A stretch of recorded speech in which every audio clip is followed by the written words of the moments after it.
'Cause there's something. Whoops, hello. I'm just making a video. Do you want to be in my video? No, I don't want to be in this video. Oh, it's just a bit of fun. My dog Millie's worn herself out. Yeah, I saw her going into the water. It's too cold. I know, but she's got a fur coat on. Oh, Enjoy your walk. thank you. See the lovely people you meet in Penguin Town.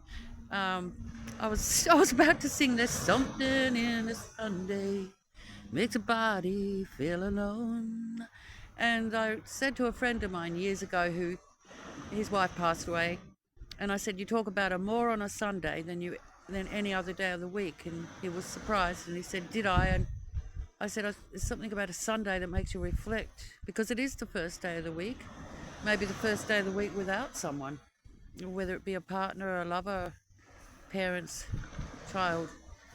And I suppose Sunday was a church day where people would go and remember or pray for. I don't know. I had to go to church as part of school. I had to go on a Friday, and then I had to go on a Sunday with my dad because he was Catholic. Mum wasn't.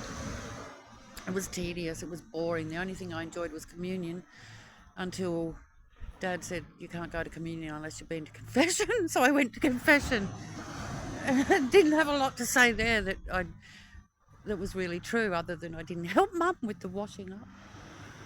And yeah, So Sundays feeling low. So I find filling my Sundays with dorks. I was going to say dorks. Yes, surround yourself with dorks, and you'll always feel cool because you'll be the star.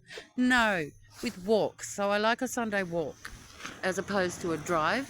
Although driving around the northwest coast of Tassie is really, really nice because there's so much you can buy on the side of roads. You get to see people with stalls and stands with fresh fruit and veg, flowers, preserves, jams, and it makes my day to fish some coin out of my pocket, that long lost thing that we still use. I'm throwing this for the dog. And to fish some coin out and collect some produce. I thought that was something old people did. Now I'm old. No, I'm not. Now I'm wise. I'm older. I can't get younger, can I? Only in my thoughts. I could work my guts out to be younger in my body if I thought that thin equaled happiness, but it doesn't. I've been very, very, very skinny in my life from illness and starvation and stress. Being in the wrong relationship, being in abusive relationships will peel the weight off you quicker than you can say, quick sticks. So yes, and I looked fucked up. I thought I was beautiful until I went to a school, pick up my kids from school one day, and someone thought I was their grandmother. That's how old I looked. Skinny waist, sagged in face, like half sucked Aspro. So it wasn't the look I was aiming for. No, what was I rabbiting on about? Thinness, Sundays, doggy walks. My dog is a treasure. Although sometimes dogs can ruin a good walk because you've got to be ever vigilant. And here I am, I'm bending over, throwing the ball, going, good girl. And sometimes I feel like, fucking come here, But she is delicious. Don't take that the wrong way. You ready? What else on a Sunday? Woo! Something flew in my eye. Yeah, I have a fear of flying things. Planes, frogs, thoughts, dreams. I had a dream last night that a cop molested my breast. Why would I dream that? Who knows what you dream? Apparently the dreaming is the recycle bin of your conscious thoughts. And in your subconscious at night, when you let everything down, the conscious thoughts cycle in, cycle out, and it's necessary to dream to get rid of toxins and shit. So I'm having less nightmares than I ever did, and that's good.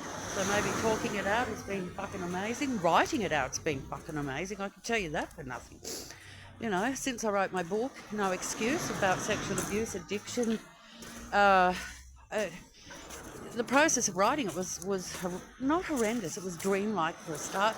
Then it was horrendous, and now I just want to stay well away from it. I want nothing to do with it.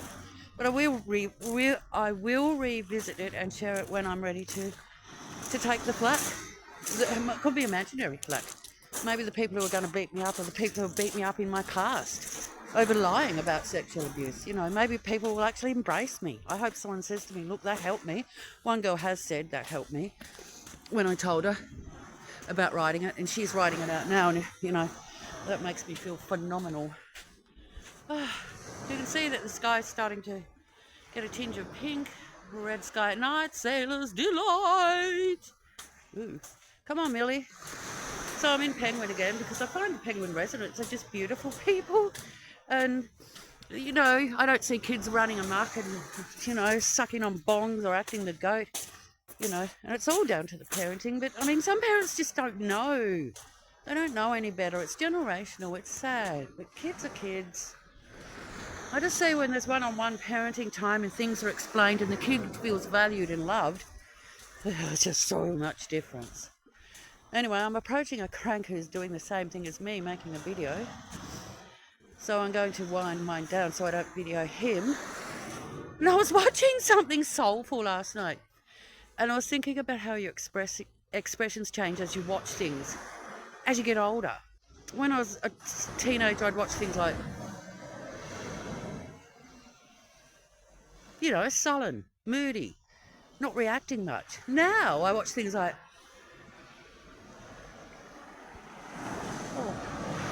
like that. Oh dear. I get really carried away. That man has cupped his hand around his face as if to say, what the hell is going on up there? I'm going to put my glasses on. I'm going to give you a Sunday song. Ready? Let's. Oh, shit. Oh, no. Come on, Millie. Comes a time when you're drifting. Comes a time when you settle down. Feelings right. Feelings lifting. Pick that baby right up off the ground. Whoa. This old world keeps spinning round. It's a wonder tall trees ain't laying down. There comes a time